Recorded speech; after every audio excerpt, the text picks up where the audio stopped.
busted in finance, and soon the kids will no longer be interested in crypto. They'll be interested in some vegetarian diets or something else.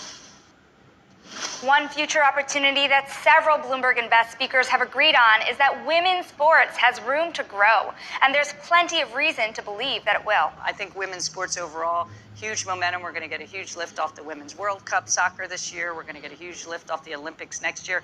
The USA women's national team is going for their 8th consecutive gold medal there in Paris next year. It will be an all-time record in the history of team sports in the Olympics. And guess what? None of you probably know about it, right?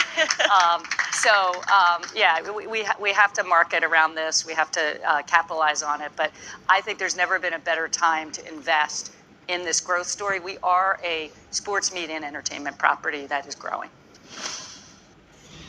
Sometimes when an offer is given to us, we're just so grateful that an offer is given to us, that even if they gave us a bare minimum, we're like, oh, great, someone wants to talk to me kind of mentality, and that needs to change. We need to look at what is given to the men. We need to look at what is the fair price for it and fight for what we're worth, and also ask the question of, is there an equity play? Can I take ownership in it? And I think just a change in that mentality with younger athletes will go a long way. So I think the next big opportunity is in women's sports, right? Why? Because more and more people, if you see the women's NCAA tournament, you had more people watching that, right? NCAA women's final, the tickets went for more than the men's final, right? So you didn't know that, did you? All right. The haters will say that's because there was only 20,000 seats in the women's, whereas the men had 60,000. But at the end of the day, those seats, people were paying more. And when I look at that, I sort of see that over the next, here's another question, right? And you guys, you'll just prove all my points, hopefully, since I don't know the answers, and I hope you're going to do it the way I ask. So right now, I think it's like 95% of all sports on TV is, when you're watching it, it's male sports, right? It's football, basketball. All right. Do you think over the next 5 years that number goes up or down? Right, it's going to go down. It should go down. You're going to have more women's sports. You're going to have different things. So if you believe that, that means you're going to have more media rights for women's sports. And if you have more media rights, then the value of those franchises will go up. So I think today you can get involved in women's soccer. You can get involved in basketball. You can get involved in all these different sports. If you look at kids, they want to see other women play. Mm-hmm. So you're seeing that there's this tremendous amount of demand, and it'll sooner or later take over from the media rights. That's all for the best of Bloomberg Invest. You can watch full interviews at Bloomberg.com and on the terminal. I'm Shonali Basak, and this is Bloomberg.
Welcome to Bloomberg New Economy Gateway Europe. The world reglobalizes.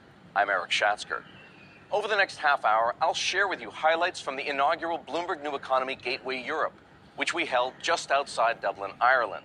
Our program was built around the theme of reglobalization, and we looked through that lens at issues of importance and urgency to Europe, including trade, energy, finance, and transportation. We drew on insights from leaders in politics, business, and regulation to help build clarity and understanding around the ongoing war in Ukraine, the persistence of high inflation, and the potential fallout from legislation such as the U.S. Inflation Reduction Act. But let's begin with the Taoiseach of Ireland, Leo Varadkar. He spoke with Bloomberg's Stephanie Flanders. We've modernised and reformed our corporate tax laws quite a lot in Ireland over recent years because we want to stay inside the international framework. We're not a tax haven. We don't want to be perceived as a tax haven. So we've got rid of things like stateless corporations. We've got rid of things like double Irish. We closed a lot of loopholes that existed. We're now increasing our rates. And every time we seem to do it, more money comes in, whereas people expect less money to come in. But someday that will happen. If you start boasting about that in international meetings, I think everyone's going to start hating you. So there's been a lot of conversation this week about the US and China, how Europe is able to position itself. Pascal Donoghue talked about it last night, the importance of engagement with China. We have seen, not just in the remarks actually, but in the response to President Macron's remarks about China, that these sort of differences in tone and approach among different European countries towards China can really unnerve people. How important is it, do you think, for the Europeans to have a united sort of view on their strategic approach to China? I do think President von der Leyen puts it very well in saying that our objective should be not decoupling, but de-risking. So Chinese investment is welcome in Ireland. Trade with China is very important.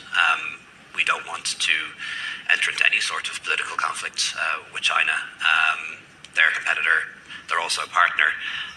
But we do need to bear in mind that there are potential risks. And that's around certain raw materials. We don't want to be overly dependent on any third country for raw materials that are essential to us, certain products, and also certain security issues. It's another area, though, where you may end up having kind of unexpected consequences from the fact that the European Union is not a unitary state. You have individual countries reassessing their national security and potentially economic relationships as a result of that. And that's not something that's technically in the purview of Brussels. So do you think there's going to have to be some adaptation around that? Look, it is difficult to do. We have a common foreign and security policy, but it's done by consensus in reality, not by majority vote or by QMV, and I don't see that changing anytime soon. But when faced with challenges, Europe has come together, I think, better than people thought it would. Has really come together over Ukraine. Has really come together when we had to work together on the pandemic, particularly when it came to procuring vaccines and so on. Really worked together when it came to Brexit.